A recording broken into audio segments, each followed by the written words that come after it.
Okay. Hey guys, episode 30, Shop Talk Podcast, back in the shop, at it again. Brody, Kyle, and Ben Hjort. Ben Hjort, fan of the show and one of our best friends. Ben Racing. Ben Racing. Yeah. The one that keeps Team Industries running smooth. No. Yeah. No, not me. You are like the electrician there? Yep. That- Maintenance. Yeah. Hasn't burned down yet. No. Not yet. Something to be proud of. Totally. Heck yeah. So, Yeah, Ben Hjort in here from Team Industries. I guess, yeah. Yeah, just a good friend of ours, and invite him onto the show. He rides snowmobile. He races. Yeah, so episode 30, recap last weekend with Chad in here. Chad's episode really popular, so people really like Chad in here. So yeah, thanks to Chad again for doing that one. It was really good.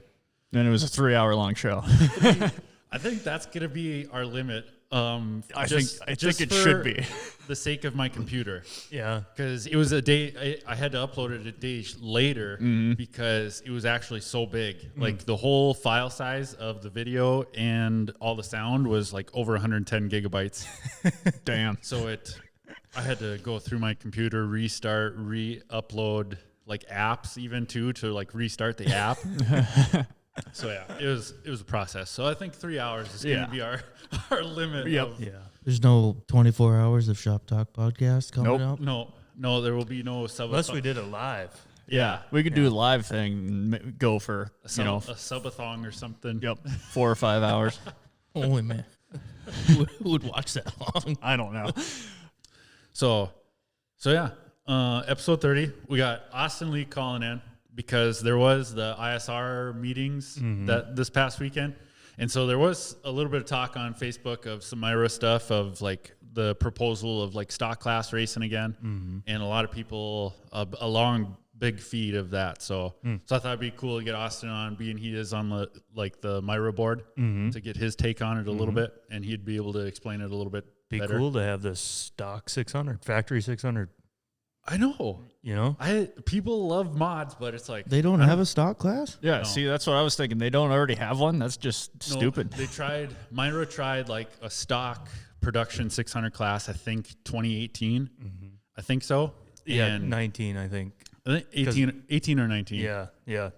'Cause I remember rev rings were on the XCs and stuff like that. Yeah. I just remember like a picture of Austin Leeck's Articat he had set up with the gray side panels on it. So that would have been 2018, but we can ask him. Oh, yeah. So yeah, I thought it'd be good to give Austin a call, just talk that over. And some talk of Eagle River too, because MIRA people are not a fan of Eagle River, I guess. That's See weird. what the cause of that is.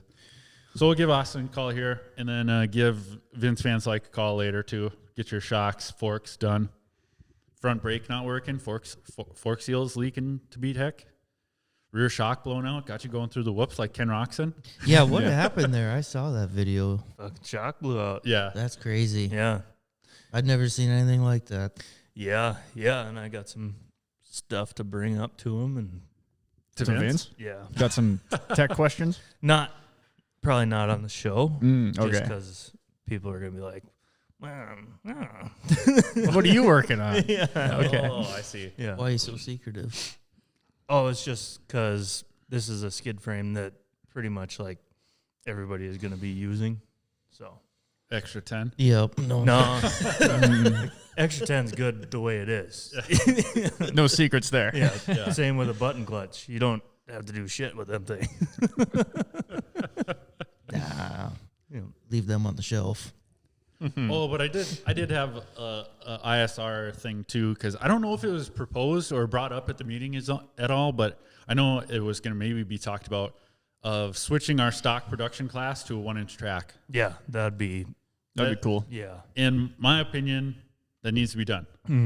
We're Yep. blowing through 1 inch and a quarters. Oh, yeah. One per race. Even my 1-inch, I have on mine. I have like 300 miles on it. Junk. So yeah, Two races. 3 races.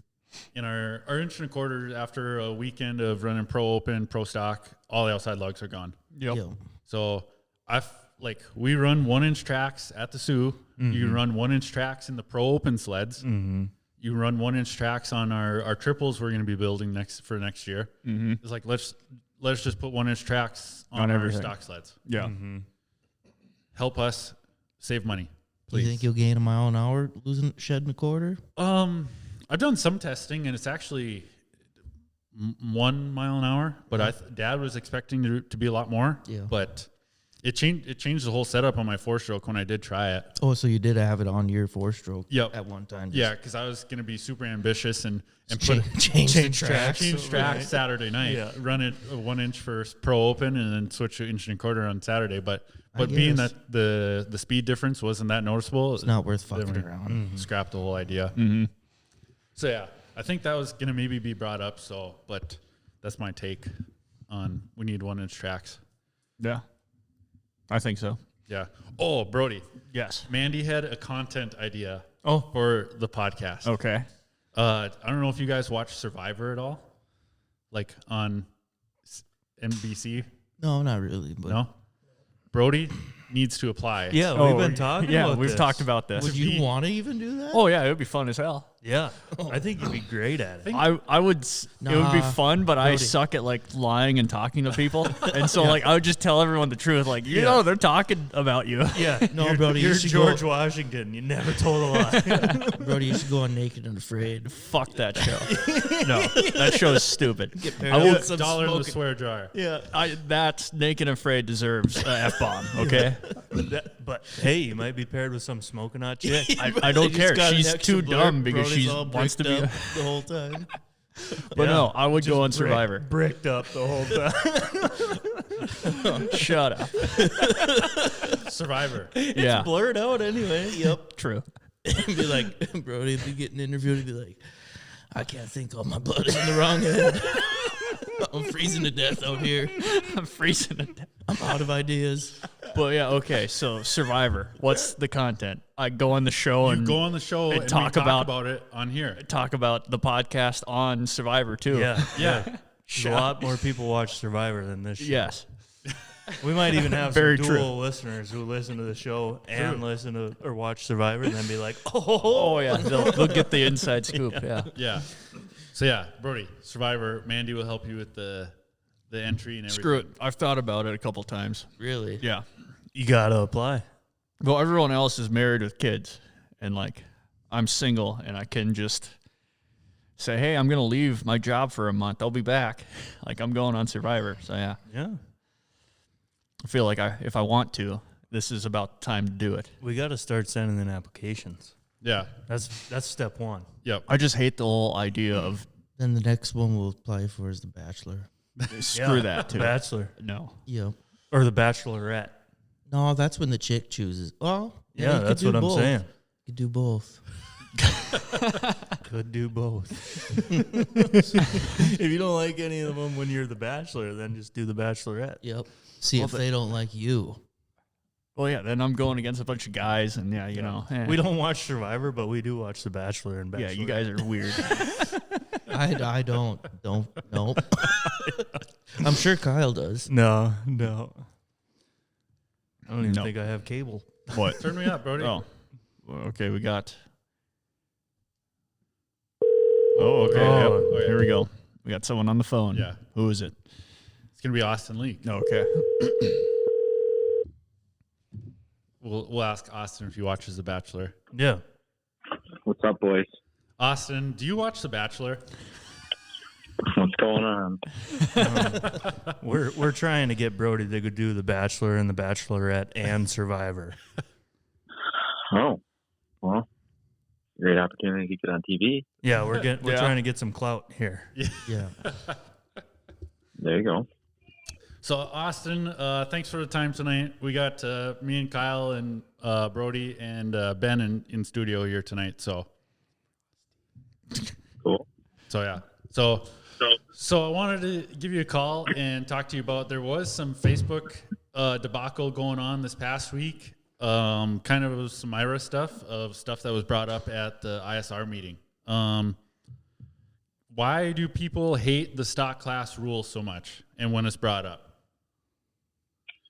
Well, And so I figured that you'd be willing to talk about this since you are on the MIRA board, and so you're not just a random guy.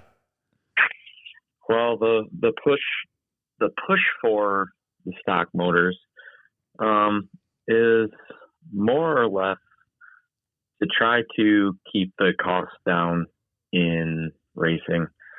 Carl Schwartz is the president and was trying to propose it again, just to try to save some money for folks who are new that want to get into enduro racing and potentially save teams some money to go the stock route.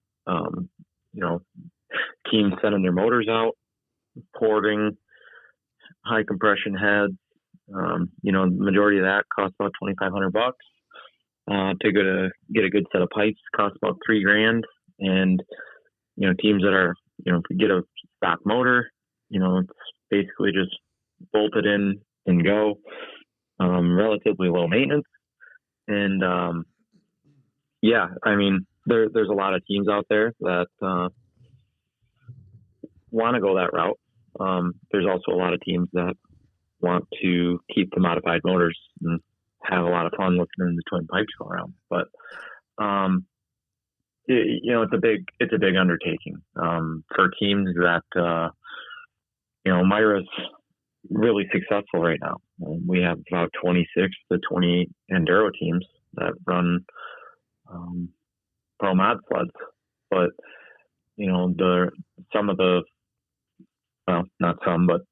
Skidoo won't support a mod program. They don't want anybody owning their boxes, making adjustments.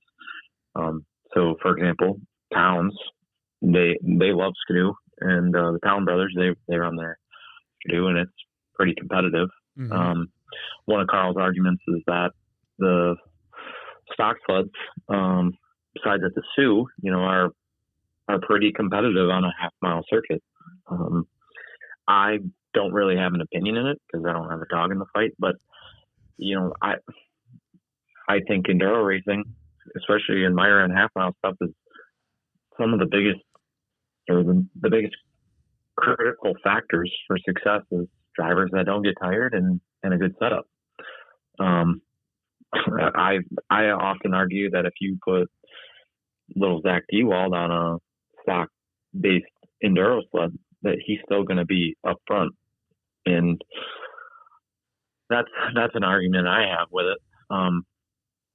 But one of the negatives is you have teams that have 3 enduro sleds and 4 mod motor setups and 3 sets of twin pipes or 4 sets of twin pipes. They have all this money wrapped up into their equipment, and if a rule gets voted in, if that rule passed at this ISR meeting, teams would still be able to race their mod motors for this coming season, but in 2026, that rule would go into effect, and then a lot of people have boat anchor mod motors that you can't sell to the general public for any amount of money. They'd be pennies to the dollar, I guess you'd say. But Kyle, you'd be finding a mod motor we'd be scooping them up left pretty and quick right. for Pine Lake. Yeah, they'd be just going in Gen 2s and whatever we could fit them in. 81 LT grays. We'd have some sweet stuff. Anybody willing to give away a mod motor, I'll take it. I don't think they give those things away. Yeah, that's what we were just talking about, Ben. Yeah, I mean, I see the positives on both sides of it. When we voted at the meeting, and I think it got voted down 7-8, and some of those teams discussed that they would vote the stock motorway if there was a more clear definition on some rule sets of what it would be like. A lot of people argue that the box is what's going to make the CDI box is what's going to make them go fast. Who's going to have some teams that have an in with the factory might have a hotter box than some, but I mean, there's a couple different things that they proposed. I mean, one team said that MIRA should buy however many stock boxes, and before the race weekend starts, somebody pick, if they're all the same, They just number the boxes and they draw pins for whatever box just to keep it a level playing field. Obviously, MIRA's not going to go that route. It would be pretty expensive, but no, like yeah, I don't know. I don't want to show. Sorry, like they've even brought that up on like Pulp MX, where they've talked about that on dirt bike races, like to do sealed boxes or something, and it's almost a liability to like exactly. So no, I don't think anybody would go for that. Yeah, I mean, I don't like that. I mean, I don't want to show favoritism either way because I really don't have an opinion on it because I don't care. I mean, I'd much rather hear twin pipes singing across the track than the F3 motor package with a loud can on it. But I get it. I mean, if I was a guy that wanted to start a new pro enduro team, I'd be saving $6,000 right away. I mean, you can still modify the sleds. It's just the stock. You pretty much consider it an open chassis, but with a stock motor. And you could do what the majority of these F3 guys in Michigan do. They build their motor and or when they go to assemble their motor, they call Jamie, who's their tech person. And if you put him the bill for a little bit of fuel or whatever, he'll drive to you, check your motor and seal it out. So then, as long as you don't have to tear into it the full season, your motor's teched and good to go for the rest of the year. I don't know what the service interval is on these snowcross motors, but I'd like to think that you could make at least 2 pro enduro races on the top end. I mean, I know some of the teams out there, their motors are the same all year long. So I don't know. I shouldn't speak to it too much, but I mean, yeah, I don't know. What are your guys' thoughts? I know everybody loves mods, but Kyle? Well, they could keep the pro enduro, just like your regular old Sioux sled, but then just add a class for stock 600s. Yeah, and I guess now that you say that, like, then the Sioux is their own entity, and you run mod motors there. If you run a stock motor there, you're really not going to do that well. I mean, Town Brothers ran their F3 in the MIRA Pro Shootout and could eat them up in the corner, but you watched I don't know which Town Brother was on it, but Town Brother and James Hicks battled back and forth. Town beat him through the corner at the Sioux, and James would pass him down the straightaway. Yeah. And they did that for 10, 15 laps. It was a good race, but so there's a lot to it. I mean, I think it needs to be more thought out before it gets proposed again, but I mean, I don't really know if it'll get brought up again.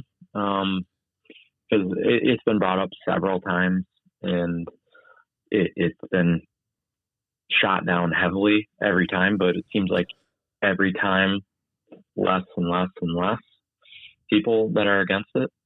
So I didn't discuss the topic fully, but we voted on it at the meeting, and then the MIRA board thought, well, maybe we should just take a vote and call each pro enduro team that raced in MIRA and call the owners and just have a brief discussion with them, vote yes or no, because there were some teams that wanted to vote yes at the meeting and just voted no because, I don't know, peer pressure, I guess you'd say. So then we really got an accurate representation when the girls were calling team owners, and it got, I think it got voted down 15-10. So I'm actually surprised it's actually that close. Yeah. Yeah. There are some lower budget teams that could probably definitely use a cheaper motor package and be a lot happier, and their wallets would be happier. But I mean, it's pro enduro, pro mod racing. I mean, it's competitive the way it is right now. Yeah.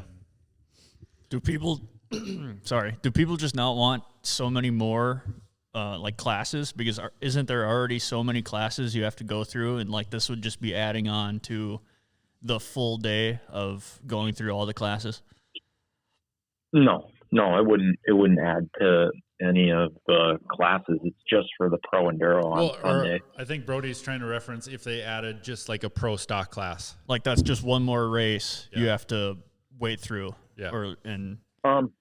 I don't think that wasn't ever brought up. Okay. Because you guys tried doing like a stock class enduro, but it just never took off, right? Yeah, that was just the chassis were stock. I mean, that was truly stock, other than just lowering it down. Mm-hmm. I mean, they were running that class with 1.25 inch tracks on it. Yeah, I'd like to be a part of that. Yeah. You know, go out for a weekend and bring a stock machine, and then, you know. Would you put oval bars on it, Kyle, or just straight No, bars? straight bars. Heck yeah. Straight bars. But No, you'd want to have oval bars on it to be competitive, I think. You just don't get it, Austin.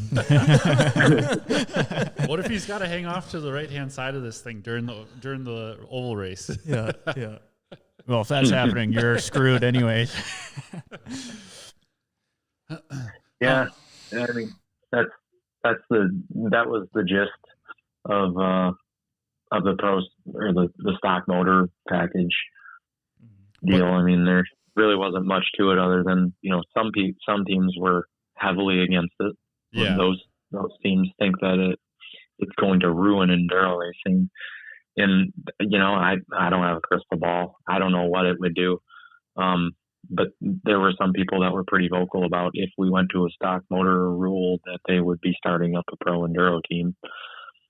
I don't know how much truth there is behind some of those statements, but it would be interesting. I still think the teams with the good drivers are going to prevail.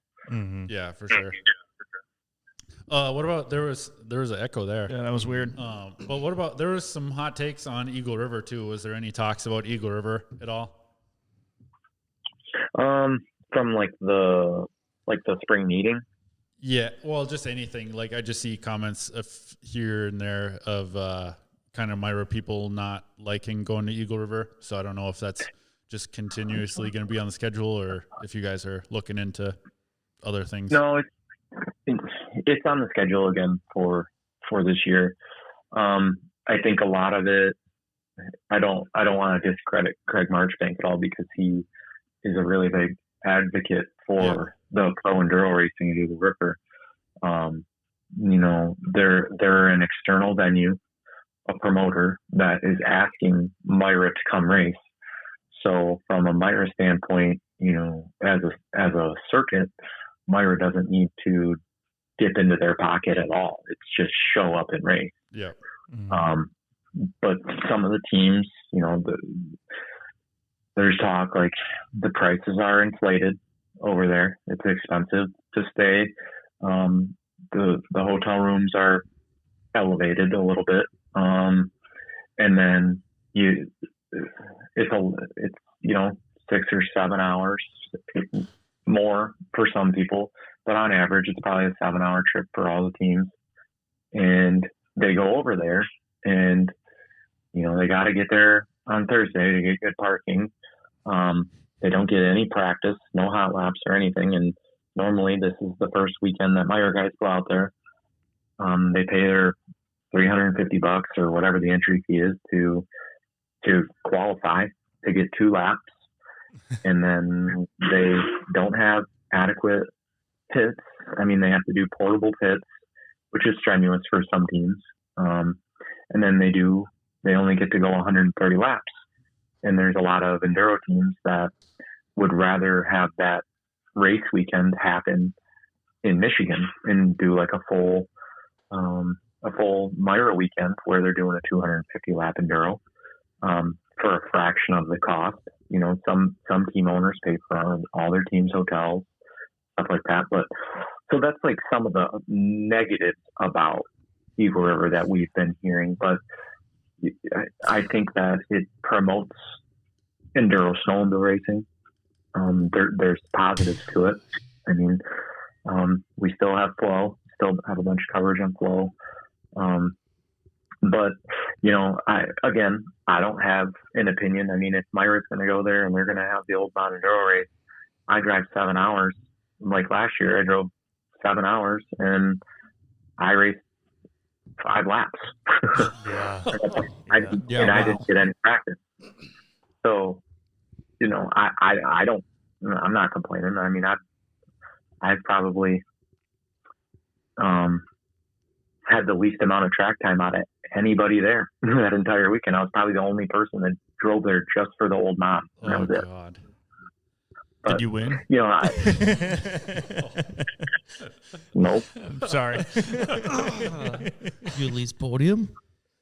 I was It was a photo finish between him and Yeah. Troy DeWald. Oh, really? Him and Yeah. Troy really? were Yeah. neck and neck the whole race, wasn't it? I don't think I got to watch that one. .0037. Holy the shit. difference.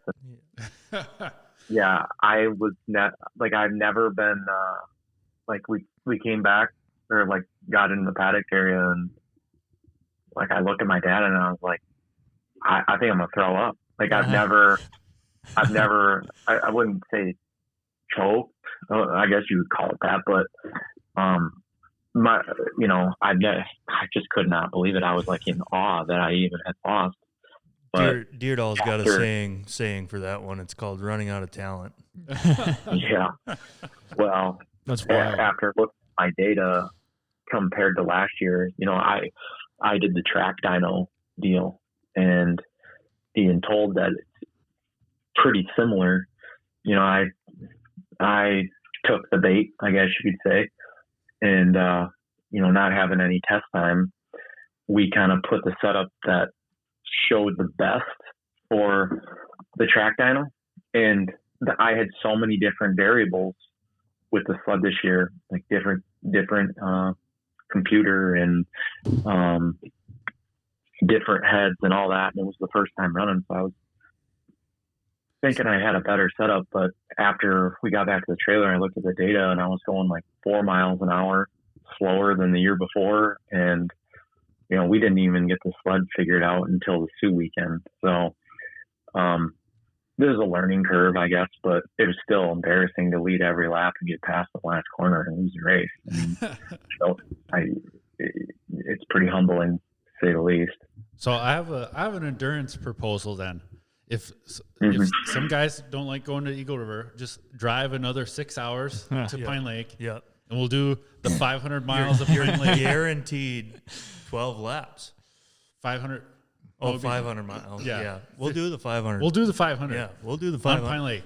It could be the Monday after Pine Lake, and it could just be us. Oh, my God. I We'll don't do think 500 people laps. show up for that. Or we'll do 50 laps. You're not going to wreck any carbides. You're not going to wreck any studs. It's Yeah. going to be all on the ice. There you go. One plot twist. You got to turn right. Back in the day when we had good winners, MIRA would have 2 to 3 lake races every year. I know that.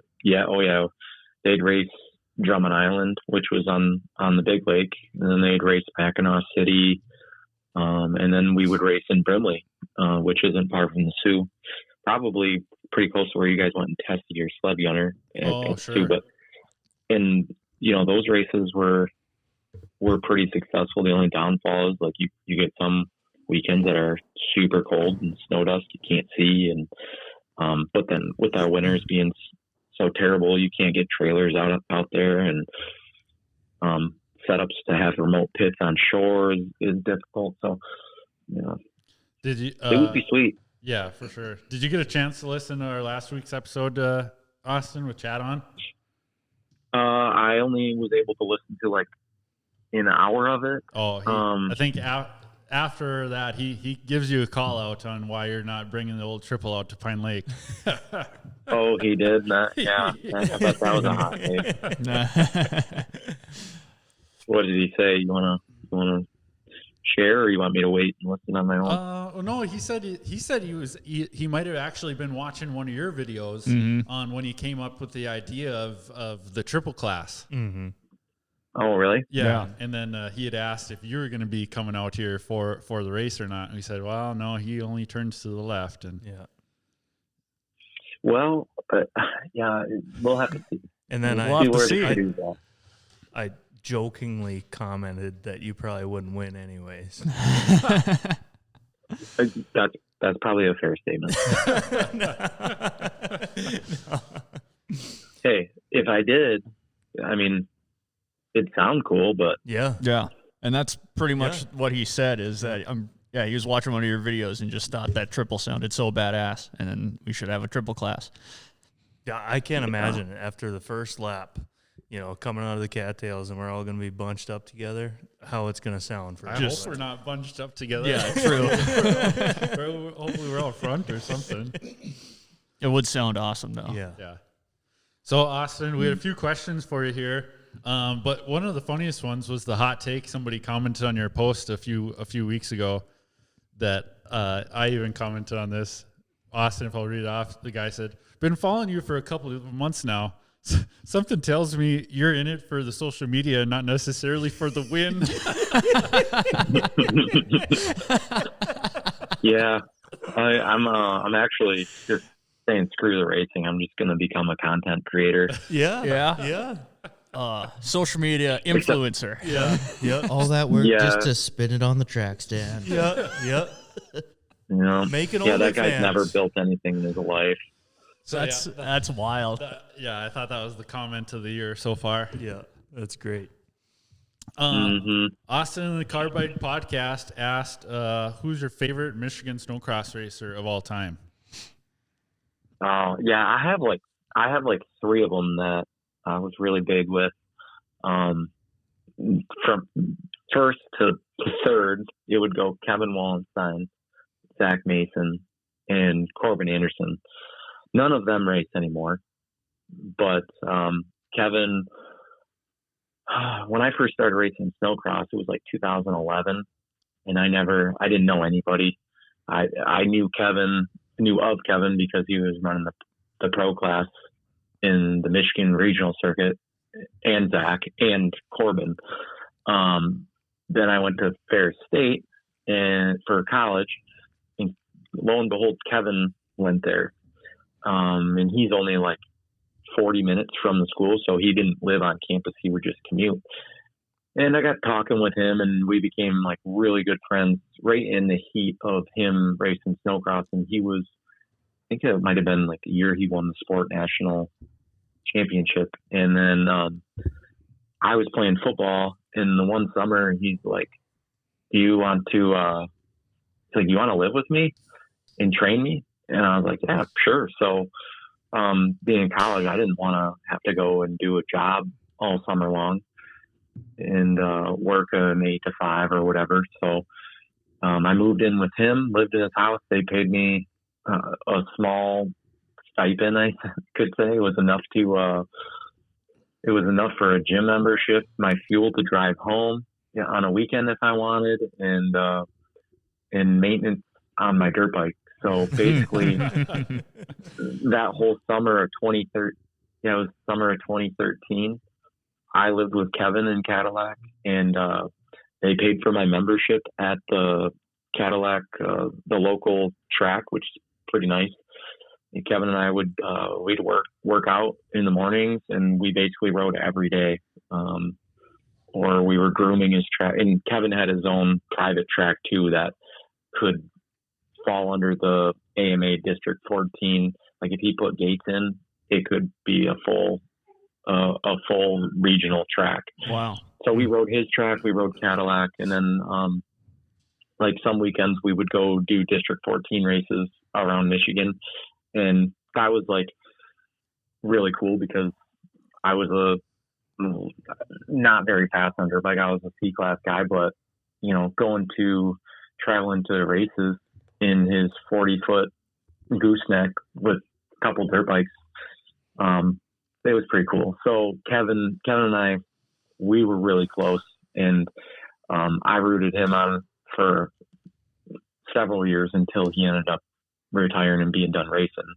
And all while, on some weekends, Zach Mason would come and ride, or Corbin would come ride at Kevin's track. It was private. And so I got to know those guys really well, and we had a lot of fun. So Kevin Wallenstein would be my number one. Huh. Sorry, bro. I was going to say, that's pretty cool summer. Yeah. It sounds like it'll be a hell of a time. Yeah. Screw having a normal job. That sounds way, way, way better. Oh, and I don't want to forget Jacob Geisman, who was racing pro quads at the time. He also lived in Cadillac, and we spent like one full week with equipment revamping his track because he had a dozer, and Kevin had some heavy equipment, and we had 3 spots to ride all the time. And I'll never forget that summer it didn't rain much because we were always like, oh man, we want it to rain, track will be prime, But I always remember that summer is we didn't get that much rain. It was a good boat summer, but not a very good summer for moto and wanting to ride every day. Yeah. Yeah, I'd put Jacob Bjork on my list of Michigan. I think isn't Kyle Pauline from Michigan too, I think? Yeah, but at that point in time when I got involved with racing, Kyle Pauline didn't do any of the regional stuff. Not where we were at anyways. And Jacob Bjork, he actually raced the sport class against me, but he was young because he's quite a bit younger than me. And I remember he was just a little guy racing a full size sled. It might have had a throttle block on it, honestly, but I never really had a relationship with him other than just seeing him at the track on the weekend. And then Tanner Tarsi, one of the guys that sent us at Cannes to try on our ZRT, the sticker.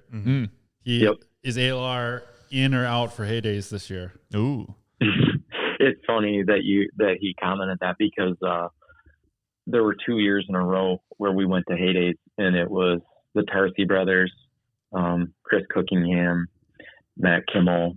There's a big group of us that we went, and man, we just had a blast. And they've been going every year, but I haven't gone the last 2 years, maybe 3. I don't know, just been busy where I either have a work trip scheduled or I have something else going on. I know one summer I had weddings like every weekend. So, but I'd love to get back. I'd love to get back there, either just get a swap spot and put my sleds on display and maybe sell some merch. I don't know, but it's so much fun to go and just have a weekend and see all of my contacts or friends that go that I don't normally see all summer long. So, well, you better put it on the list, Austin. You better come back out. You can stay in Ben's tent with him. He had to cut himself out of it this past summer. We found him a sweet Dale Jr. tent now. So you guys will look fast even when you're sleeping. Yeah. Yeah, it's just to organize it all. It's kind of tough because if I want to have a spot and have my sleds on display, someone's always got to be there or whatever. But I kind of propose it. Let's just take someone's truck, take my trailer, and whatever guys want to sell, we'll just load everything up in the trailer, jam pack it full with whatever they want to sell. And I mean, you guys know it's like some sections of things like a garage sale where there's shit for sale. It's not even snowmobile related. Yeah, like an old musket. Anything motorsports related. Right. Yeah, there's a lot of junk out there people are trying to get rid of. Mm-hmm. And I've never done it or experienced it, but everybody has been telling me if you have a swap spot, you get to do the swap a day early. Well, that's where you find all the good shit. Yep. Oh yeah, all we we walked through on Saturday, and the swappers have traded, and all the good stuff's in their trailer. What they've been looking for. It's essentially like Friday morning now. Friday morning is the day to be there to get all the good shit. Yep. Get the stuff that you're looking for. Yep. Right. Before they let anybody in. Mm-hmm. Yeah, we walked by a group of old timers with a trailer, and they had a table out, and all they had on it was a fucking lamp. So that's all you're here for? Yeah. There's people watching? Yeah. Hey, if they paid for the spot, I guess so. Yeah. Yeah. We'll have to make a plan, get together for Heydays. That'd be fun. Yeah. Yeah, I'm excited to go again. Yeah. Hell yeah. And how far of a drive is it for you guys? 4 hours. 4 hours, Yeah. Not too Oh, bad. yeah, that's not bad. 4 hours and 13 for about me. 4 hours and about 8 hours in line. It was last. That was bad. Yeah. But we'll be vendors this year, so we can just drive right in. Vendors. We're sidekick. Oh, We're with Sidekick. Yeah. I don't know about how far that will get us, but I'm going to go in there just like I run the show. yeah. I'm with Sidekick. You don't know who I am? No, so we were pulling in the line last year right behind Brady. Like, he's right in front of us. He's got all of our credentials and everything in his truck. And pull up to the lady directing traffic and this other guy. They're like, yeah, we're with them. Well, you better have all your papers ready when you get up to the line. It's like, whoa, dude, like, Is this the border? yeah, exactly. It's like, we're just following them, like, literally into a spot. Yeah, and we were in line for 2 hours when you guys left here. Yeah. We were in line for 9 hours. That's insane. I'm glad I decided, well, maybe I'll top my truck off before we get in line. Got a lot of idle hours. Holy crap, the old 6.7 just idled all day. But yeah, that'd be fun to get down there and get together whenever. But another one I was thinking about going to was Princeton. I've never been to that one. That's a good one. That's actually more snowmobile relatable stuff. They have some pretty good grass drags too there. Yeah, they're sweet to watch. So Yeah, that's what I was gonna say. That sounds like it's a drag event. Yeah. We've raced it quite a few times or whatever, but the swap is just massive. Usually find some good stuff in there. So One thing I'm kind of disappointed about in heydays is, like all the old wedges and stuff. You don't find any clean ones anymore. no, You can tell this guy just pulled it underneath the pine tree and threw it on a trailer. yeah, Trying to sell it. Everything's faded. yeah. They're the good ones are pretty much all collected. I'd say. It sure seems like it. Yeah. Not many Gen 2s. Mm-hmm. But Speaking of wedges, did anybody see how much that Mint 95 XCR sold Yeah. for? 16.5, and the guy donated it back to the Hunter Hool. Yeah, Kyle sent that to me today. And, The Hunter then it Hool. went for 17 again, didn't it? Yeah, and then it sold for $17,000. That sled brought $30-some thousand. Wow. Really? Yeah, I mean, Yeah. it was pretty For the- clean. yeah, it was really clean, but it only had 256 miles Is on that it. all that was on it? I Yeah. never looked at sled They- too much. They sold it, for 16.5, and the guy who bought it donated it back to him right then and there, and then they sold it again for 17. Wow. So somebody had You know, some money to throw away. Well, not yeah, throw I away. kind of like- had to laugh. I watched the video that I don't know whoever did it, and he's like, "Yeah, we had a little bit of time into restoring it, and they were talking about how everything was vapor plastic." I was like, "That's not a little bit of time. I've done all that. That's Yeah, that's a I've- pretty time consuming task. Whoever restored it had a lot of time and effort into it because it was beautiful." right. yeah, it was an awesome looking sled. I mean, 95. Mm-hmm. I'd say those are my favorite ones. How about you, Austin? Yeah, that's what Old Blue is. 95. Had a Yeah. 95. Nice. Yeah, my old man had one of them brand new. Yeah, they're sweet. But Okay, Austin, I had 2 more questions for you, and then I'll let you go. Okay. Lee Davis, mechanic for Cataract, he asked if you were to build a Polaris for Pine Lake, which gear and chassis and motor would you use to be able to turn to the right? that's a good question. Yeah, What class is he running? for the Pro Open triple class. for the triple class. Yeah. Okay. Oh, I'd make a carbon copy of Old Blue for sure. Yeah, Mm-hmm. Yeah, because one, I don't want to run an aggressive chassis because that's the only look that came with the case read. Right. They're ugly as shit. Yeah, they are. Um, I think the Evolve chassis is worse, but yeah, I mean it's up there. But yeah, I would clone Old Blue if I could.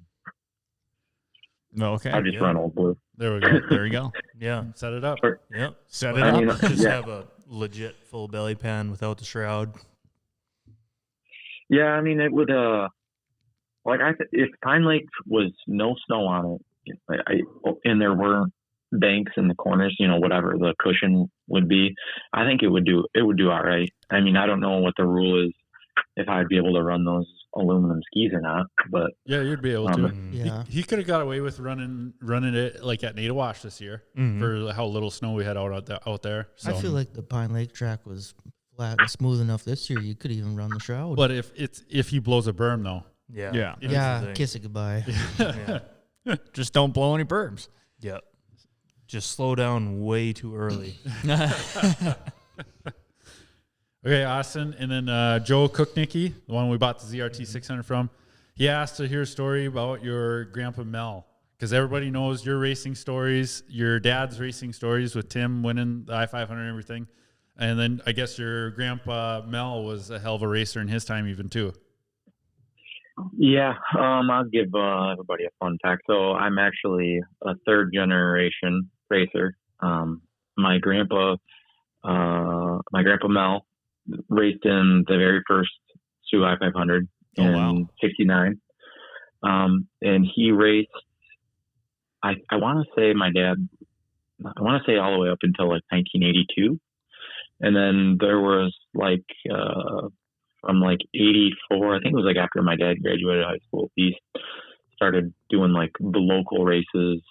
And then in 88, that's when he started racing with Greg and they decided to go race. But, no, my grandpa, if it wasn't for my grandpa, I don't know if my dad or I would be where we're at today. I mean, he had my Uncle Tony and my Uncle Dan and my dad racing, when I think they didn't even start racing until they were all older than 18, but they followed my grandpa to all the races. Back in the day, there was a hell of a lot more teams, and my grandpa got hooked up with a power sports dealership here in Alpena, and they had a full team. They raced Yamaha SSRs, and they had like I want to say they had like 2 or 3 of the factory SSRs that came right from Yamaha, built to go oval racing. Do you know what an SSR is, Brody? No. Competition built right from the factory, 4 ovals. Pretty cool. They're sweet. There you go, Austin. That goes into Vince's question too, that if you would have just followed your grandpa and just stayed on Yamaha. No. Yeah, the only Yamaha you could catch me on is like an SRX 600. That would, since the internet says those are the best sounding sleds ever, can't argue with any of them. Yeah, yeah. Do you guys still? They do sound sweet. I'll give them that. Do you guys still have your that sled your grandpa raced in the first 500, or is that long gone? Or do you hang on to it?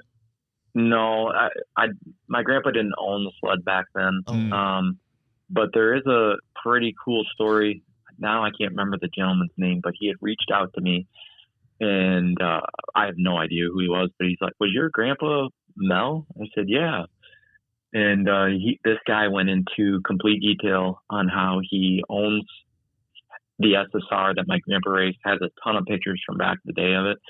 And I don't want to say the state, but I think that there's a restoration company like down in Georgia, and they fully restored the thing like to brand new. Oh, wow. Had a bunch of custom fab parts remade and just made it an exact clone. And it sits in this guy's possession. I wish I knew his name now, but so if this guy's listening, I'm sorry, I don't remember your name, but it's out there. It would be cool to have. It wouldn't be much sentimental value to me because that was before I was even born. I think it would mean a lot more to my dad. But so that's a fun fact. I'm a 3rd generation racer. Yeah, that's pretty cool. Mm-hmm. Oh yeah. At least it's not sitting under a pine tree somewhere. I mean, at least someone's enjoying it. Yeah. Yeah, and when I first started racing, my first year at the Sioux was like 2014, and I wanted to be the first. I wanted to be the first kid of a driver to win, but the Bunkie boy, took that one from me. I mean, not like we were ever close enough to win before that, but it would have been a cool thing to say. Mm-hmm. Yeah, those guys are 3rd generation racers now too. Mm-hmm. Absolutely, and they're killing it. Yeah. Oh yeah. For the limited year we had, they did really well. Mm-hmm. Well, okay, Austin. Anything else for Austin, Kyle, before we let him go? Back to family life? No, I hate. We do have your sticker on the table. Yeah. I did see that. Yeah, Gunner just snapped me the one day. Take a picture of the podcast table. I'm like, why? He's like, Hey, did you get those can koozies sent out to us yet? Oh, nope, but I will. I got a box full of them. I'll get them sent to you. I completely forgot about it. cool. Yep, the guys could be using them right now. Yep. Could be. Yeah, I'll get them sent out. They're actually better than what I thought they were. They're actually sublimated and not like heat transfer decal or So they're screen printed. American made quality, just like Polaris. No. When I got the shipment notification, it came from some crazy town in China. DHL, baby. DHL, baby. I know those guys. Yeah. Yeah, but I'll get them out to you. I promise. I won't forget about you. Sweet. that's My cool. beer is getting warmer faster as we're talking. Well, okay, Austin. Well, hopefully that explains a little bit of what's kind of going on to everybody. So Yeah, that was a cool little talk. I got pretty into it. I'd love to see a factory 600 class. Yeah. Not an enduro, a class. Yeah. Yeah. Well, hey, thanks for having me on, guys. You guys have a good rest of the show. All right. Yeah. Thanks. Thank you. Thanks, Austin. We'll talk to you later. Thanks. See you guys. Bye. See ya.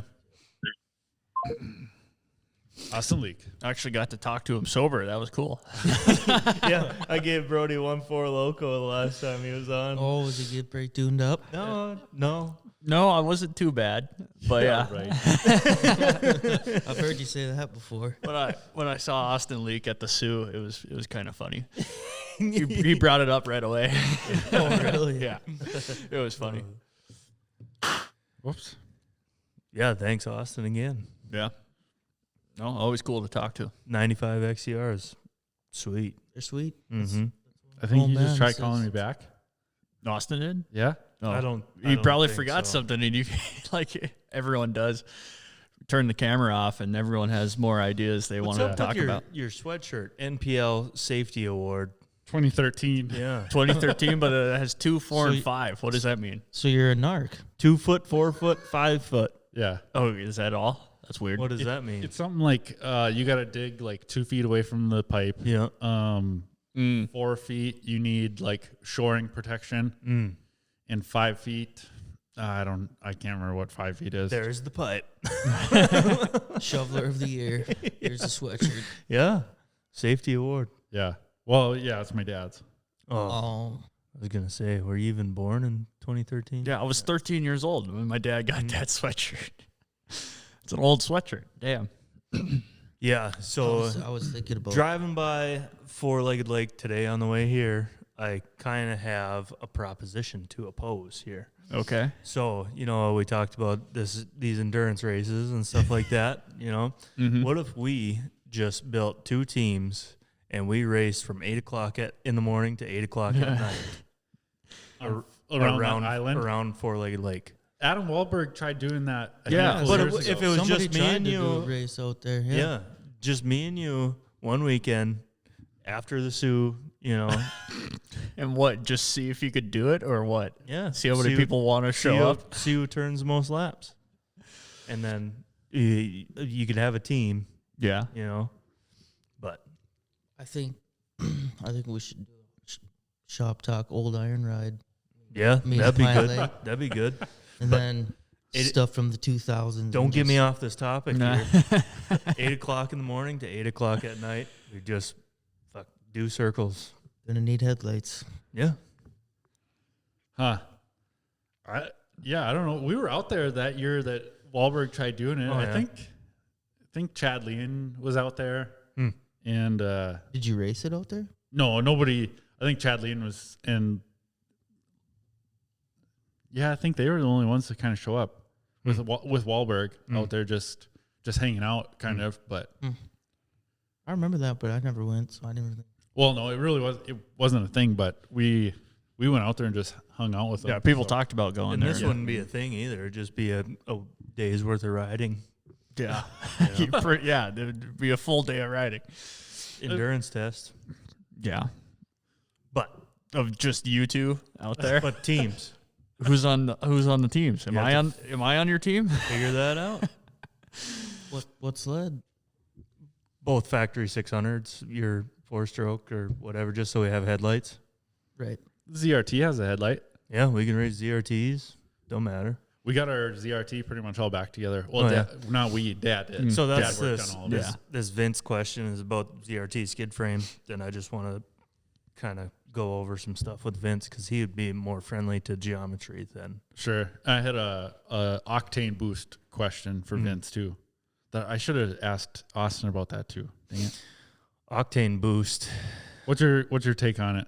Well, it's only if you're running like higher compression.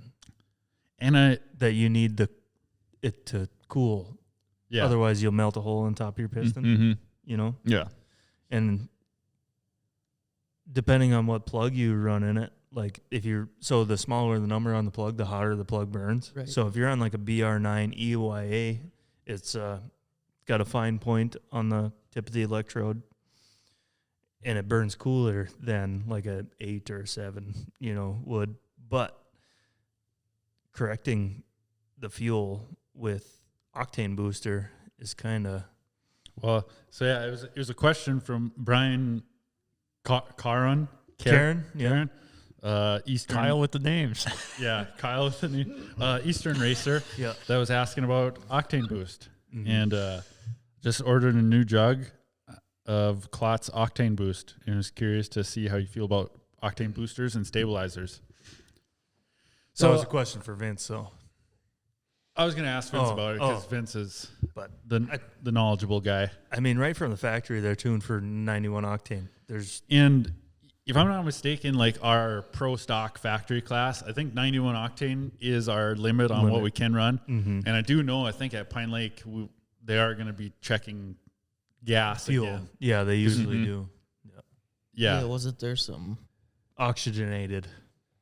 They checked it when I won the Pro Open class.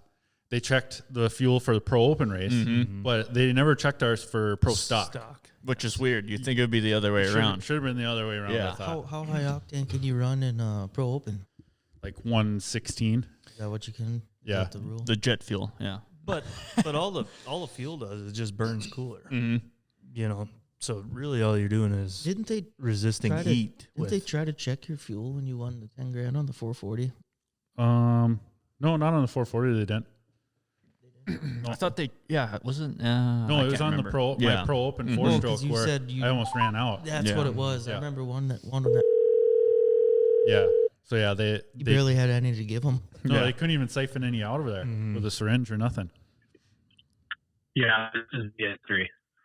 Ooh, What? Vince, I'll do it. We barely got you there. Really? Oh, Nope, there you are. I'll do it. We'll do it. We'll do it. Okay, Vince, I had a much better sponsorship read for you at the beginning of the show, so you have to tell me if you like that. Oh, or did not. you? Oh yeah. Yep. Okay. Yep. Outstanding. Yep. Oh, there's Crackly again. Yeah, you're a little weird, Vince. I don't know if you're standing under a lead roof or a tree. I don't know. I mean, it's a metal roof. Sure. Oh, okay. Did you recently get your trachea out? No, I don't think so. Is it better now? Yeah. Uh-huh. Yeah, that sounds good. Anyway. We were just talking about octane and fuel. Okay. So what my take More is. is obviously better. Well, from the factory, they're tuned for 91 octane fuel, and if you just go up higher, the all it is a resistance to burn, is basically, and then it burns cooler. Yeah. So what's the point of running higher octane fuel in a stock base engine? In a stock sled, Yep. you like wasting money so and you like the smell. So yeah, a guy asked us on what our opinion is on octane boost, and like, Bad. Yeah, it's not like I think for our stock class racing we can only run 91 octane. Yeah. So, But it'd be interesting to take a look at the wash on the piston. on how it changes it. Even on like a fuel injected sled, so it's automatically correcting, not a jetted sled, not a carbureted machine, but it'd be interesting to take a look at the wash after you add the octane booster to it on a factory machine, just to just to see if the computer is making up for some sort of heat. You know? Well, like Vince, wouldn't you say, like in our 4-strokes, I know when I talked to the 4-stroke guy at ArctiCat, like it's tuned for 87 and you can put all the 91 in it you want, but it's not going to do anything. Mm-hmm. Yeah, like they still have to make it not blow up essentially, because somebody's going to put 87 in it. But like the Polaris stuff where you can switch it between ethanol and non-ethanol, which I don't know if you can do anymore. Otherwise, your fuel tank explodes and you start on fire or something. But that was the only. I think it would make a difference, or it made a difference then. But some of the older stuff or anything you can't change, pretty much have to tune it for 87. Sure. So you were a factory Polaris racer. You weren't running any octane boost? No, God, no. I went to Quick Trip on my way to the race and put some 91 non-oxy in there and tell her at the bar. Yeah. I didn't give a shit what was in it, as long as it didn't have any dumb stuff in it. Is that what Alex runs too? Quick Trip? Yeah, we would. No, you guys don't have Quick Trip. Cenex. Whatever that little Cenex gas station is on your way to War Road in whatever town that is. I can't remember right now. Isn't there like a 76 or something like that? I forget. Yeah, I can't remember. No. I stopped there, I think with Wes, to get some sandwiches and stuff when we were tuning with Christian Brothers. Nice. Yeah. But yeah. No, Gonvik Northern Bait and Tackle. They got all the I fuel think you it need. might have been. Yeah, I don't know. Yeah. It don't matter. What about fuel stabilizer? I like putting seafoam in my sleds, for stabilizer during the summer at least. Mm-hmm. Yeah, I do that too. Mm-hmm. I don't know. I'm in all my carbureted stuff, and actually even the fuel injected stuff now, I just pre-mix them 100 to 1 at the end of the year and just put a little bit in it. Oh, really? That seemed to work way better than any fuel stabilizer has for the carb stuff. Oh, on the carb stuff, I guess we do half a bottle to a full tank of gas on the 440, and then just drain the carburetors so they're empty, and then just put it to it come next fall and it fires right up. Usually use fogging oil, the stable fogging oil. Yeah. And then with it running, I just fucking... With it running? Yeah. Oh, really? Yeah. Fill Yeah, the engine. you're supposed to try and choke the thing out with the fogging oil. Mm-hmm. Just so all the bearings and everything are getting coated, the walls. Yeah. Never even heard of that stuff. But I'm working on them all summer, so it's why even do it? And it smells freaking horrible. Yeah. What's it smell like? It's a great starting fluid too. I'll use it for starting fluid. Fogging I don't oil. know. I don't even know what it smells like. But it's not like something that should be burned, but it is being burned. Sure. Okay. Sure. Burnt hair or So I something? don't know. It's I feel like it's just aerosol, frickin' diesel oil or something. It's like Aquanet. Yeah. I don't know what that is. For putting grips on. Hairspray.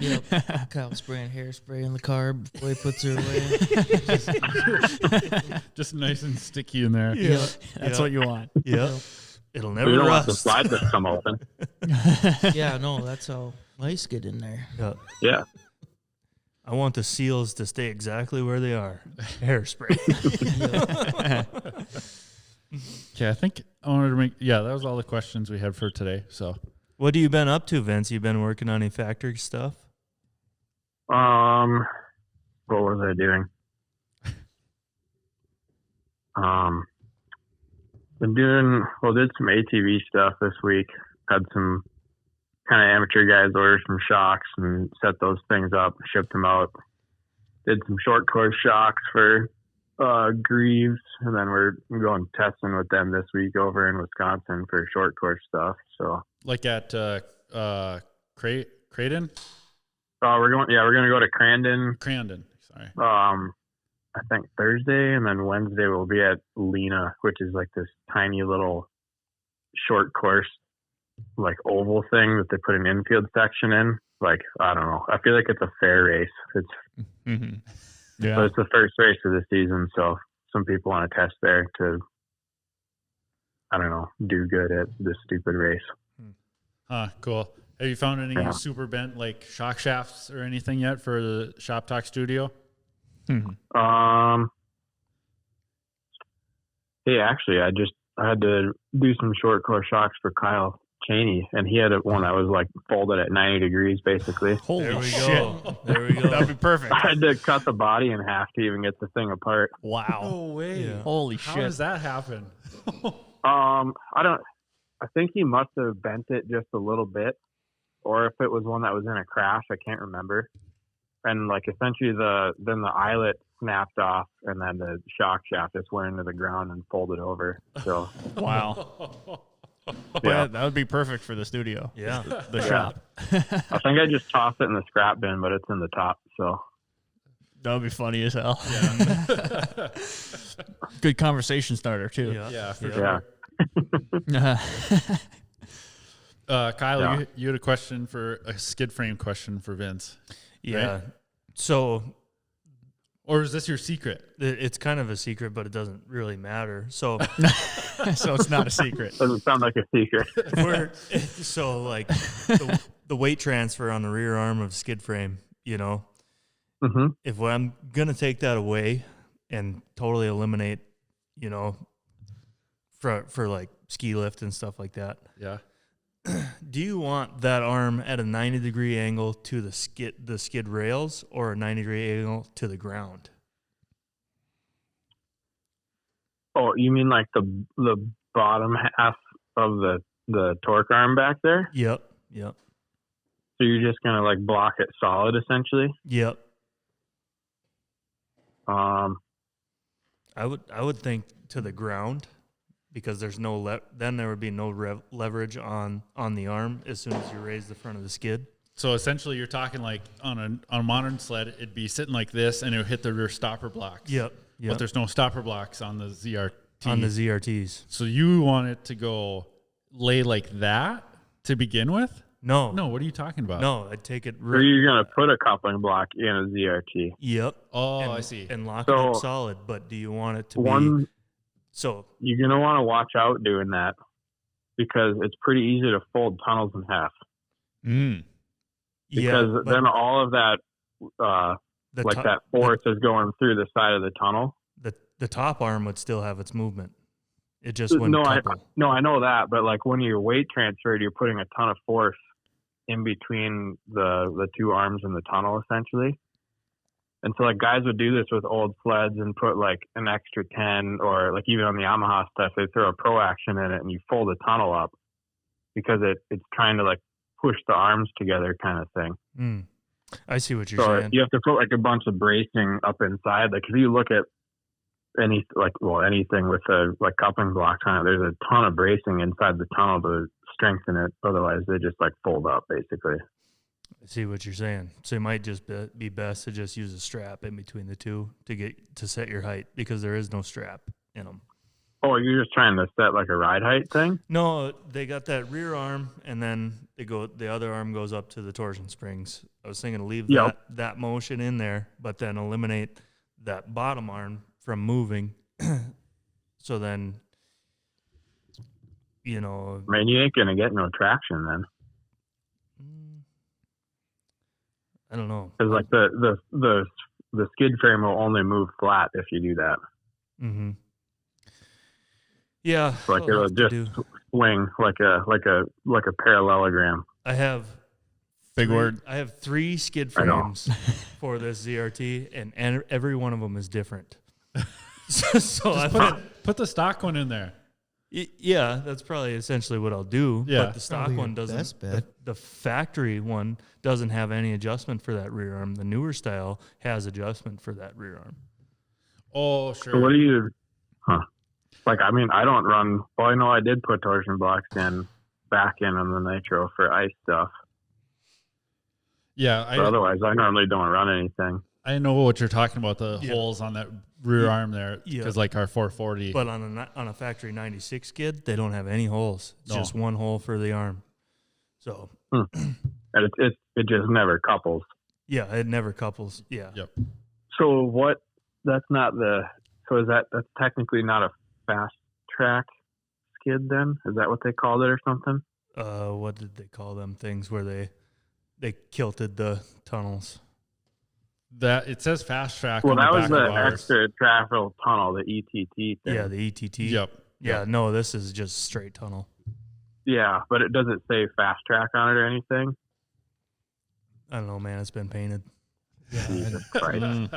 He bought it Because I feel like that's when they did the coupling. It's thing, a they grass called it drag fast sled. track. It's a radar run sled that I'm going to do an enduro race on. Well, Yeah. yes, let's go to Hayden. No, the skid frame's already out of it. It's getting worked on. They only got 4 bolts. It'll be all right. They go back in. I got 4 bolts and 3 skid frames. If you build a drag sled for Princeton, I'll build the VMAX 4 for Princeton. Oh, I already got a bunch of sleds for Princeton, so yeah, you're fucked. Let's go. No, I said build one, not take one out of the weeds. No, they're in the shed. They're good to go.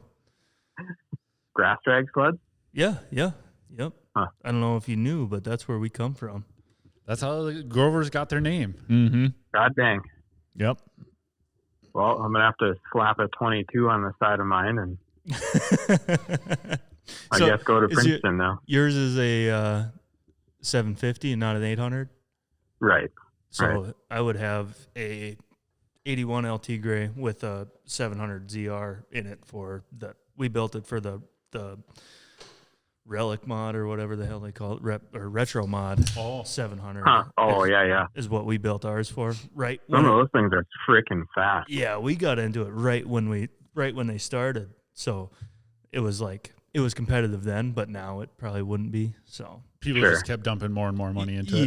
yeah, but right away it was just like 650 Indies, ZR 700 stuffed Yeah. into old sleds, and it was sweet. But Mhm. now Yep. people just got ungodly, wall skids and stuff. Just dumping too much money into Yeah, it. for a Yeah. race that doesn't pay. Yeah, Exactly. Yeah. I did see on Facebook Marketplace somebody was selling a wall radar run grass drag skid, and they were like, "It's only got 4 passes on it." Yeah. It's like Yeah.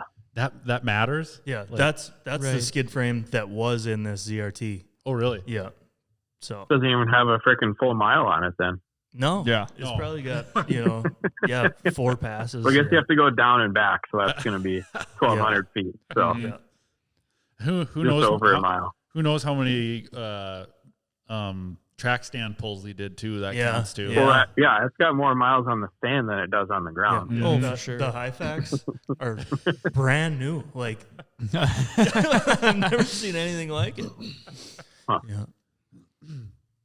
Huh, Vince? Well, did you watch Supercross from yesterday, didn't you? Yeah, just watch it this afternoon. Oh, okay. Kind of nice doing that. It only takes like an hour and 10 minutes. I know that's because it was a day race yesterday, so I didn't watch it till yesterday evening when I got home from riding and everything. And it was so nice just to fast forward through all the commercials and everything. So it's like Yeah. I I watched. don't even listen to interviews. I don't give a shit what they have to say. Yeah. Yeah. Who cares? They say the same shit every time. So Yeah, Yeah. they're just gonna thank whoever's on the bike. Yeah, most of the no one time cares anyway. about your sponsors and shit. Like, Mhm. get Coop back up there saying some shit. Yeah. My picks didn't turn out. No, Dad's leading the league. Is he? Yeah, Oh, that's pretty cool. he's like in a Rocky Mountain Fantasy. He's like 800th in the nation. Yeah. Jesus. Isn't he always done that though? Isn't he always been up there in the nation? No, he's been steady, but not. I don't think top. Never this 1,000. high? Yeah, Yeah. this late in the season. So out of like 130,000, I think. Yeah, pretty damn cool. Yeah. Jesus. You haven't been working on Ken Roxon's rear shock or anything lately, have you? No, I did not do that. It Thank turns out. God. Did you read into that anymore, Vince? On they said like it was just a malfunction, like because they said it had 3 hours on it at the. Yeah, I don't know if like, I mean, even I've seen shocks come in where like the circlips weren't all the way in, but they never blew a cap out. Yeah. So I would assume that's what happened, but I don't really know. So like essentially, it on the reservoir, it blew that cap off. Like, where do you think on those newer Showas would they run like a Schrader valve on that for like the factory team or? Probably. Yeah, I would assume it's a Schrader valve because it's way easier for like tuning and stuff. But maybe on like a race shock, they just run a needle fill and use it one time and then throw it away. Sure. But yeah, I'm not really sure. How hurt did he get from that? Is he pretty banged up? No, he broke something in his ankle, but it required no surgery. So he's hopefully going to be back for outdoors, I think. Oh, so his Supercross season's done. Yeah. Yeah. Was he in the points championship or anything? I think he was like 5th. Not really. So he really, whatever, you know. Yeah. But yeah, what the heck was I going to say? Hayden Deegan is going to take out Tom Vial for the finale. Yeah. Yep. I seen the best meme. It was of John Gerard of Talladega Nights and Ricky Bobby. Yeah. And they swapped Hayden Deegan's and Tom Vial's faces on there. That's pretty good. Yeah. I've kind of been paying attention to Hayden Deegan. They have YouTube videos they put out, and I've watched them. Seems like he's doing pretty good for, but what is he, 16, 17? Yeah. No, yeah, he's pretty good. But I think, Vince, what's your take on Jet Lawrence? I think he's going to be unstoppable for the foreseeable future. And we've said that before. I think so. I don't know. Everyone keeps saying that, but then the next race, he gets 3rd or something. I saw a video. Did he come in and start racing Supercross 250 class at like 14? I thought I saw a video or something where he was like... I think he was 16, wasn't he, Vince? Is that what he was? It was ridiculously young, though. Yeah, I don't remember. Yeah, I think he was 15 or 16 when he broke his collarbone there racing against Ferrandis in that one race. Oh, that's right. Just endoed himself right into the face of a jump. Yep. Nah, that's shitty. But yeah, I'd see foreseeable future, he's going to be the GOAT. I would say. See, every time we say that and I ask, did Jet win the last race? No. Yeah, he did. He's won the last 2 or 3. Okay. Well, yeah, he hasn't won them all. How can you say now he's going to win them all now? In the words of Gordy Sather, you can't win them all. Sure. Yeah. But I don't know. Got a lot of quotes from Gordy Sather. Yeah. That go a long ways in life. Yep. But it'll get you canceled on the internet. Yeah. But Can't win them all is a great one. Yeah, that is a great one. But yeah, Jet Lawrence, I don't know. He's jacket, good. Gold jacket. He's going to be one of the best, but I don't think he's going to be record-breaking, controlling the entire season every season for the next 10 years. Did he sweep outdoors last year? Yeah. Who was the last guy to do that, Stuart? Yeah. Well, he didn't show it in Supercross, so I don't know. He isn't unkillable. I don't know. He's won like 7 or 8 races this year. Not all of them. I don't think anybody's ever swept the full Supercross season. No. Villapoto had to have been close, though, when he was on his tear, was he? I think he only lost like 1 or 2, maybe. Yeah, because those last couple of years of his career, no one could touch him. It seemed like. Yeah, I think him and McGrath, same kind of thing. Like only 1 or 2 they lost. Yeah. So he's definitely up there with them guys. No, I'm not saying that. I'm just saying the beef with him, Brody? Every time someone brings up like, oh, he can't lose, and then he loses a race. He can't lose. It's just that he's going to probably break all the records. Yeah. Okay. Over his career. Speaking of can't lose, what do you think about JJ McCarthy? Is this football talk now? Yeah. Let's go. Okay. I love talking shit about people that watch the draft. Oh, I didn't watch it. I just paid attention to the Vikings picks. I'm more revved up over our what we picked was 17, that edge rusher. Why do they call it a draft when people are there willingly? Fair enough. True. Yeah, that's a good point, Vince. Yeah, that is a great point. Yeah. You come to this team, we'll pay you a couple mil. Yeah. You say yes or no. It sounds like a pretty good deal. Like I'd sign up for it if that was the case. Yeah, you can say yes or no to any of the picks. Sure. Yeah. Yeah. It's not really a draft. Good point. They're like, here, we need guys for this week's war. Yeah, that's a draft. Yeah. Last like time we're I gonna was put in you a in this draft, trench and launch large fucking steel balls at you. Good luck. Also, there's no food. Yeah. We should start televising that. Well, okay, Vince. What do you rode dirt bike this past weekend? What do you got planned coming up this next week? Or you already said that you're going to Wisconsin. Yeah, short course testing, and then it's the first hair scramble of the year in Appleton. Yep. So I'll be down there Mm-hmm. doing golden broom things. Oh, okay. You'll probably see our buddies Longtons down there. Yeah, Longtons Oh, are I'm going. sure. Yep. Yeah. Good. That's cool. Yeah, I'll go over there Friday sometime and start getting after it. Yeah, whatever race you said that we should be sweepers in. They're going to Monoman. Oh, yeah? Yeah. Really? Maybe we could race Monoman and be sweepers before that. Not really, but I mean, not technically by the rules. Well, no, he's saying like if we raced a race before Monoman and then raced Oh, or and then swept a race Sure. before Monoman. Swept the race before Monoman. Yeah. And then Yeah, you raced could do that. Monoman. Just to get your feet wet. Yeah, exactly. Yeah.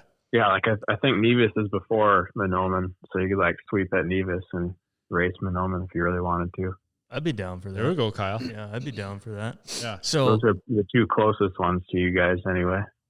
for people listening, explain what's a sweeper.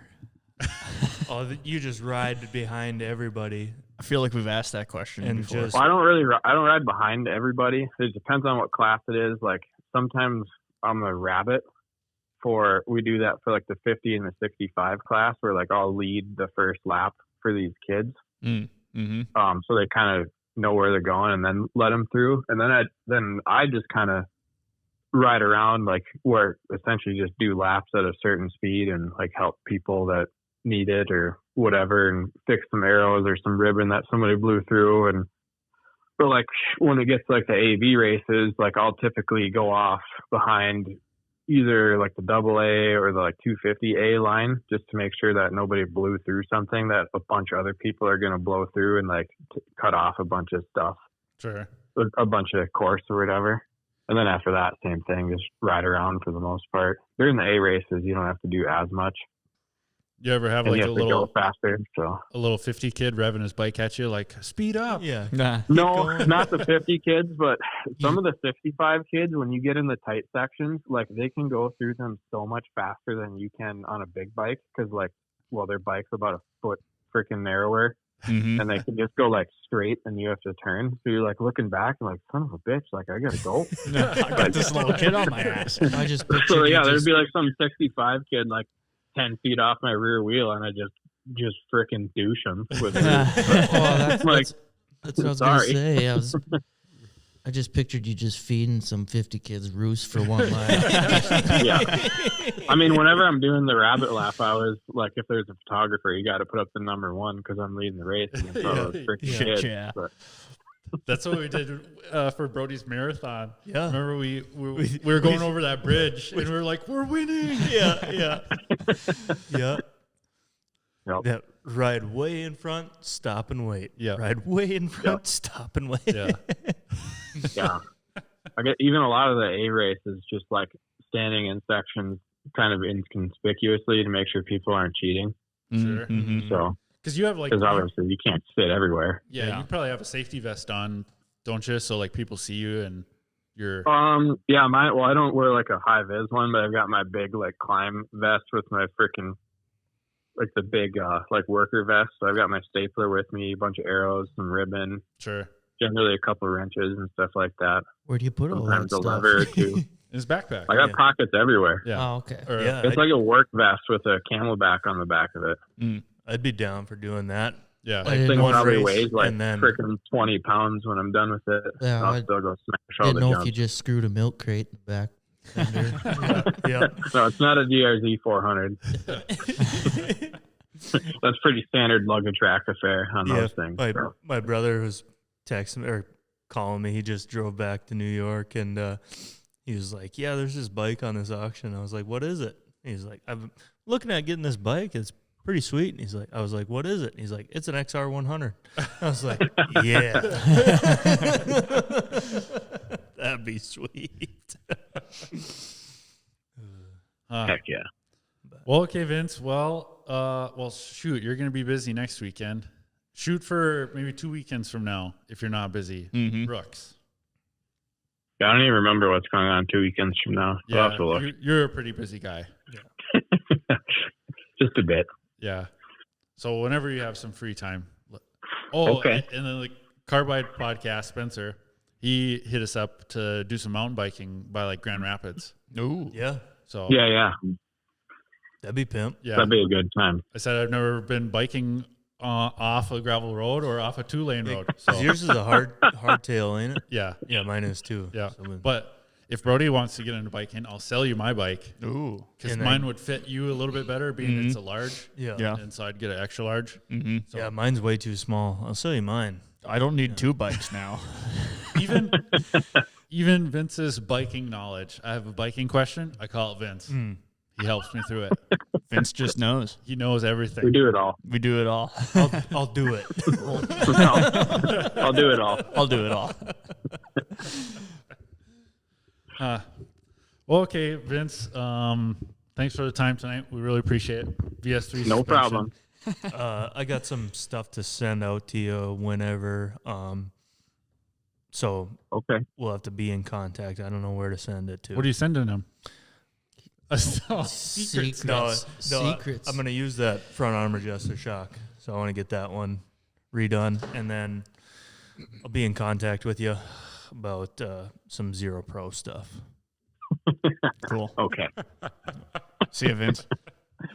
All right. All right. Thanks again, Vince. No problem. Talk to you guys later. Yeah. Yep, see ya. Mega Flow. Mega flow.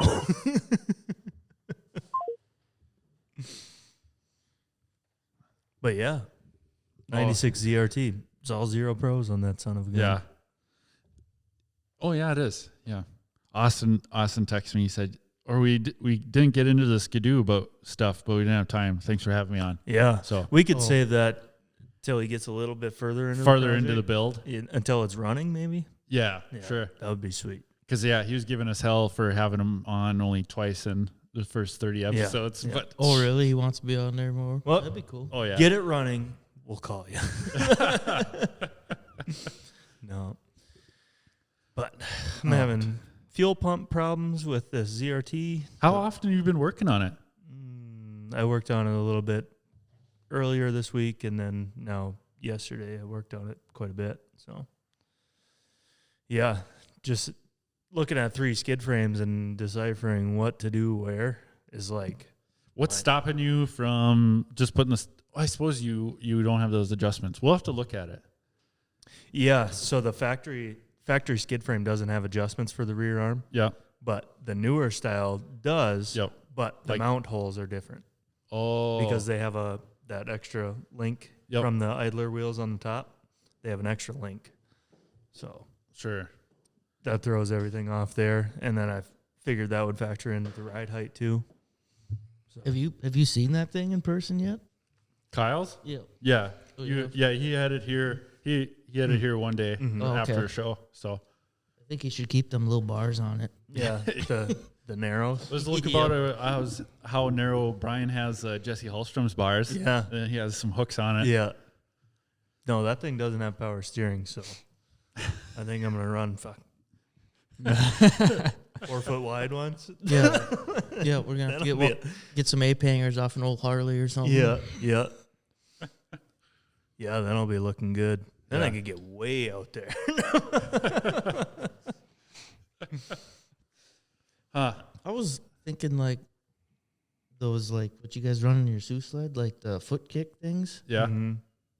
Why don't you guys run them during like put that on your 4-stroke or something to get wider? Well, because we hang off on both sides. Right. So like if I were to Would it mess you up enough to make your own Gunner's laying on the side panel when he's leaning. too far forward? yeah, like I'd be rubbing my shin on, But like- something that's hanging on down there. But like the old sleds, like that ZRT, you're not as far forward.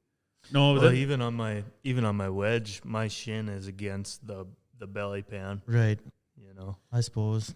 So I don't know. in like me and Kyle do the same thing on our old sleds where like when we're hanging off of it, our foot is actually at the bottom of our foot is up against the tunnel. Mm-hmm. So like we're hanging off that far. So then the opposite leg is just kind of out there dangling. So like that's why I've had a lot of MIRA guys ask me about my big FXR boots because I wear like the snowcross boots. Like how do you wear those? Like, well, I don't know. It feels like it almost props you up a little bit having that big boot. Like, Right. like I think I've said that before. It's almost like those pads that catchers wear the knee savers. It's almost like that on how it just like.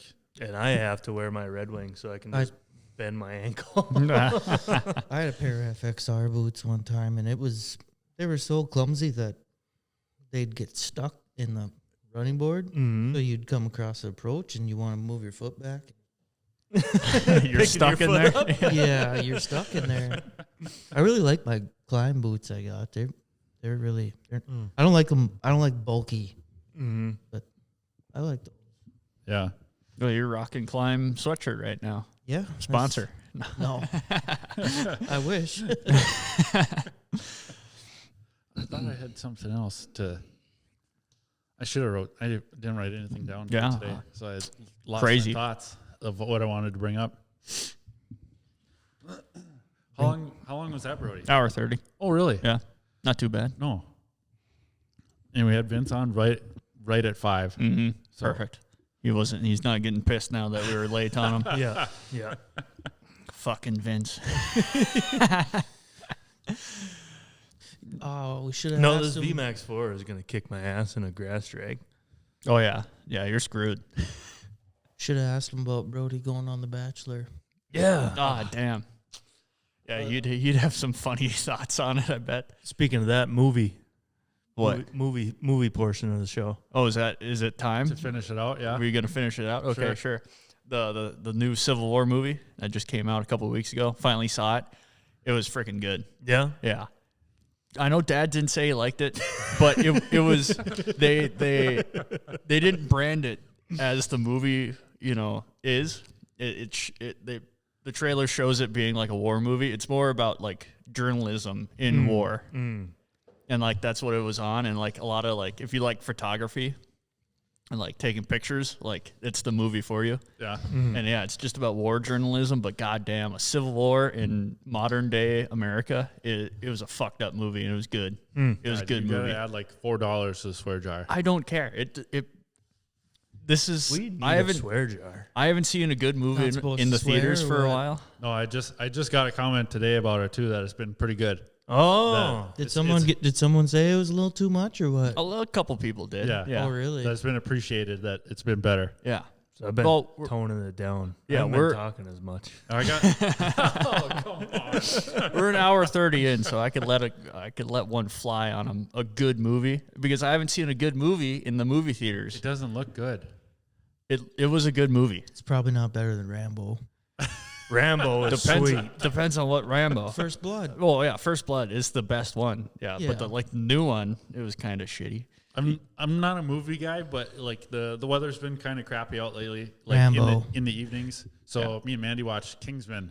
Yeah, That's an underrated movie on how good that one is. Oh, that's good. I just watched Mortal Engines for the first time last night too. That's a badass movie as well. I've been watching a lot of Miss Rachel and Bluey and baby stuff. Yeah. Yep. Why like put some dirt bike racing on or something? Oh, she loves dirt bikes. See, that's Cooper Webb's TikTok. So I'll just scroll through Cooper Webb's TikTok, and she's just glued to it the whole time. Yeah. She also likes the bear mount in the sidetrack tap. Yeah. Yeah. Anything true. to do with bears and mounts and animals, she'll. Ooh. But no, yeah, Civil War is a damn good movie. Best movie I've saw in the theaters in a while. Really? Yeah. I loved it. Yeah, I had a smile on my face a lot the entire movie. You know what movie I just seen that's coming out that I want to go see? But what? You just saw the movie, but it's coming out? What? Yeah, seen an ad for Okay, it. yeah. Garfield. Chris Pratt is Garfield. I haven't even seen that. You're the movie buff here. Oh, yeah, I know all the other movies coming out. May 10th It's is above the him, new... all right? It is above... No, it's below me. Yeah, it's above him. I meant below. Yeah. Yeah, whatever. Yeah. I meant to say he's above that. You're above Garfield, bro. What do you think about my McQueens? I don't... I wouldn't wear them. I'm not wearing Lightning McQueen Crocs. No. What? Yeah. I know. Yeah. It requires a certain bit of skill to wear these things. Some flair. Yeah. So yeah, we'll see episode 30. Mm-hmm. We'll see what we want to do for next week. Do we want? It's the summertime. We can't talk about snowmobiles all the time. We We can. Oh, yeah. But I don't. This show wasn't called the Snowmobile Talk Podcast. No, that's why we. It's said the Shop Talk We Podcast. talk about whatever you talk about in the garage. Yeah. You know? So we'll see what. I don't know what to plan. Like, do you have any plan? Do you have any suggestions, Kyle? Like to keep having snowmobile people come in. It's hard to plan around our busy lives, you know. Yeah, and it's you know, it's not it's not what we're thinking about 7 days a week. No, You know, we'll come up with some ideas. I usually get pretty bored at work sometimes, Yeah. so Start thinking about stuff. I don't get bored or I'm busy doing stuff, but like my mind just runs. Yeah, like if you're just sitting there sanding on something, Yeah, you got a lot of time to think. yeah. Yeah. shout out to your boy Josh. He sent me a picture of his graphics kit. Oh yeah, yeah. Shop Talk, We have a sponsored rider. Shop Oh, Talk really? podcast Yeah. plastered all over Josh Gerbrot's bike. Yeah, you sent me pictures of that. Yeah. Yeah. Uh-huh. So as Pretty soon as- damn cool. As soon as he gets them, And soon to be enduro cars. We'll have Shop Talk out there. For Really? enduro cars. Yeah, Who's doing that? Colin. Colin. What? Yeah, building enduro cars this summer. What the Like, hell? What is that? Like, You know those, like they have them at county fairs and stuff like that. oh, sure. You know. Yeah, like Dylan Dorn does some Yeah. stuff like that. Yeah, Yep. yeah. So Colin's gonna build an enduro car, I guess, and then Shop Talk will be all over that. Shit, yeah. Yeah, that'll be cool. Yeah. I'll put it on my sled for free. Yeah. Yeah. I was gonna ask you about that this week of making some stickers or something. Yeah, JAG Body Shop. yeah. Mm-hmm. I'll bring it up. They got the PDF, so Yeah. I was gonna get the size to you. Like I'm thinking like almost like a hard hat sticker size. oh yeah, smaller ones. Yeah. And then I can get some like 6-inch ones too, probably. Sure. Just for our sleds and stuff. Yep. That'd be good. Mm-hmm. I'd like to throw one on the door of my shop. I kind of got a sticker collection going there. Back window of the truck, and too. a centerfold collection too. Yeah. Missed December 2010. I'm gonna have to go through Grandpa's attic again. Find all them. Yeah, nice centerfolds. I don't know if I sent you the Snapchat. I hung a centerfold inside my cabinet No. right over the woman's. I Yeah. tape Kyle's picture. So it improved it. You know. Yep. That's pretty funny. But yeah. God, I freaking forgot what I. You had whole something else? It's a whole spiel. I think I thought I had, Really? but I guess not. So Completely spaced it this out. 4-legged lake race. Yeah. You're back to that. Yeah. So I'll make a team. So me and Colin on my new sled. Put it on Clearwater. Yeah, we could do it on. But I was just thinking, go around the island. Yeah. You know, There's island out there. we can just ride around all day long. We blinked out. Well, no. Yeah. Check. Yeah. Because my mic was all loose. Yeah, weird. I'll have to readjust it next time. 4-legged lake, 8:00 in the morning to 8:00 at night. See, Wahlberg already tried to do this, though. Yeah, but if it's just me and you, Oh.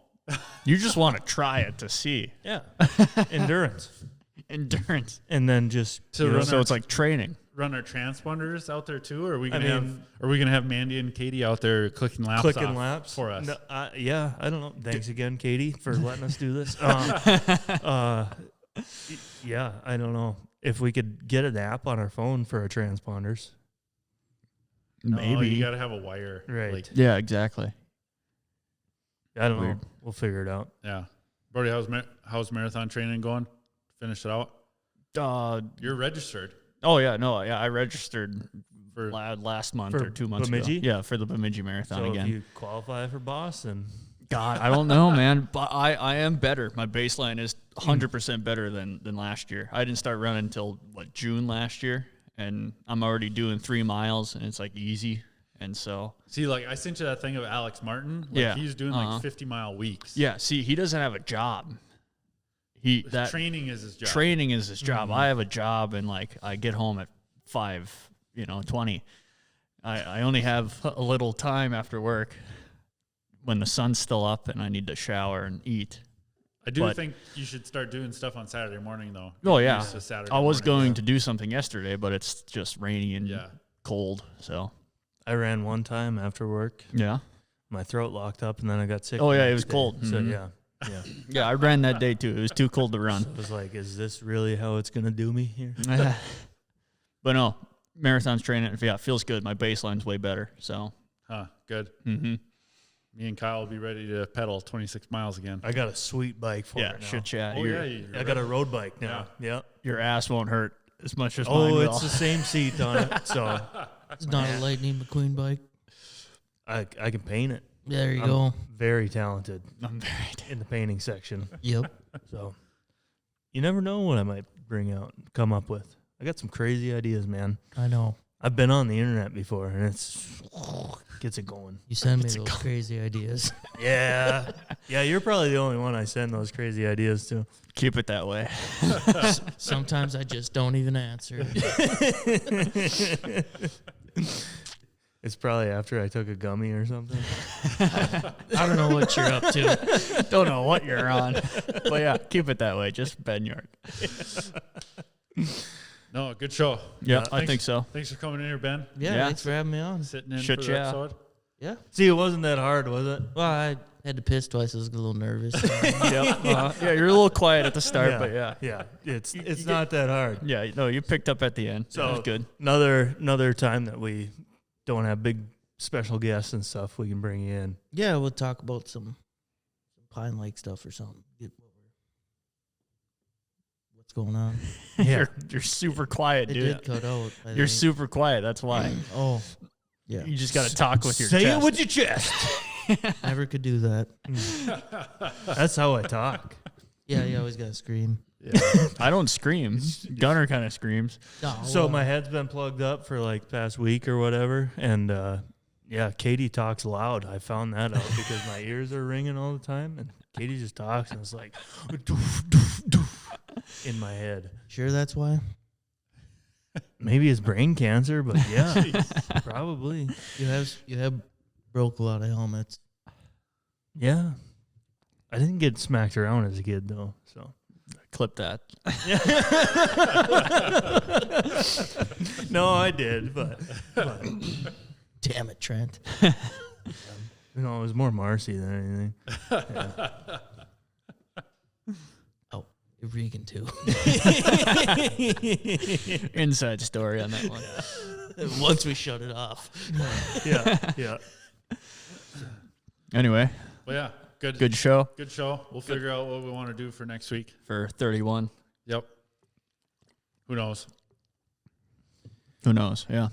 Anyway, we'll just keep going. Yeah. Keep So doing it. 30. That's a wrap. I think so. Thanks for watching. Thanks for listening. Yep. Appreciate it. Shop Talk merch available. Yep. Still got hats. Still hats. Still shirts. We will have to put a new order for hats for Heydays, though. Oh, yeah. Restock up. Totally. We can come up with some cool shirts too. I think just keep them the same, dude. Pink ones. Retro. No. Pink Retro. and purple tie-dye. Yep. Retro No. 90s. Green, blue. Yeah. Just go, if you want to look for cool ideas, just look at like 90s motocross gear and shit. Mhm. Sweet. Black and white. Keep it that way. Yeah, you can get them dirty that way. Yeah, that's true. We'll see. Anyway, yeah. Thanks, everyone. Yep. See ya.